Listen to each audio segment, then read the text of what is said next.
മന്ത്രി K N Balagopal Kottarakkara Marthoma girls ഹൈസ്കൂളിൽ vote രേഖപ്പെടുത്തി.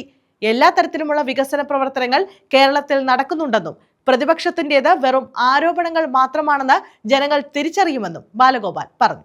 കൊട്ടാരക്കര നഗരസഭയിലെ മാർത്തോമ ഗേൾസ് ഹൈസ്കൂളിലാണ് മന്ത്രി കെ എൻ ബാലഗോപാൽ വോട്ട് രേഖപ്പെടുത്തിയത്. രാവിലെ തന്നെ അദ്ദേഹം വോട്ട് രേഖപ്പെടുത്തി.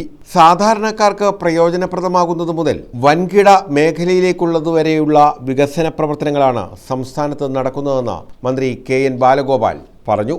LDFന് അനുകൂലമായ തെരഞ്ഞെടുപ്പ് ഫലമാണ് ഉണ്ടാവുക. പ്രതിപക്ഷത്തിൻ്റേത് വെറും ആരോപണങ്ങൾ മാത്രമാണെന്ന് ജനങ്ങൾ തിരിച്ചറിയുമെന്നും അദ്ദേഹം പറഞ്ഞു. സംസ്ഥാനത്തെ ഏറ്റവും വലിയ വികസന പദ്ധതി, ഭാവിയിലെ നമ്മുടെ കൂടുതൽ തൊഴിലവസരങ്ങളും നാടിൻ്റെ പുരോഗതിയും എല്ലാം പറ്റുന്ന കാര്യങ്ങളും ഇതെല്ലാം ചേർത്തിട്ടാണ് പ്രതിപക്ഷം ചെയ്യുന്നത്. ജനങ്ങളുടെ ഭാഗത്തുനിന്ന് വലിയ അനുകൂലമായ മനോഭാവമാണ് ഈ ദിവസങ്ങളിൽ കാണാൻ കഴിഞ്ഞത്. തീർച്ചയായിട്ടും നമ്മുടെ തദ്ദേശ സ്വയംഭരണ സ്ഥാപനങ്ങൾ, മുനിസിപ്പാലിറ്റിയായാലും കോർപ്പറേഷനായാലും പഞ്ചായത്തായാലും ഇടതുപക്ഷത്തിന് നേതൃത്വത്തിലുള്ള ഭരണസമിതിയിൽ വരണമെന്നാണ് അവർ ആഗ്രഹിക്കുന്നതെന്ന് മനസ്സിലാക്കുന്നത്. പ്രതിപക്ഷം ഉന്നയിക്കുന്ന ശബരിമല സ്വർണ്ണത്തുള്ള അടക്കമുള്ള വിഷയങ്ങൾ പ്രതികരിക്കുന്നു.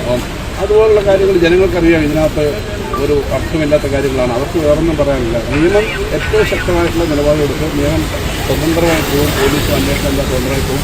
കുറ്റവാളികൾ ആരെങ്കിലും ഉണ്ടെങ്കിൽ അത്തരം കാര്യങ്ങളിൽ കൃത്യമായ നിലപാടുണ്ടാവും. ആരാണോ തെറ്റ് ചെയ്തിട്ടും അവർ. News bureau, Kottarakkara.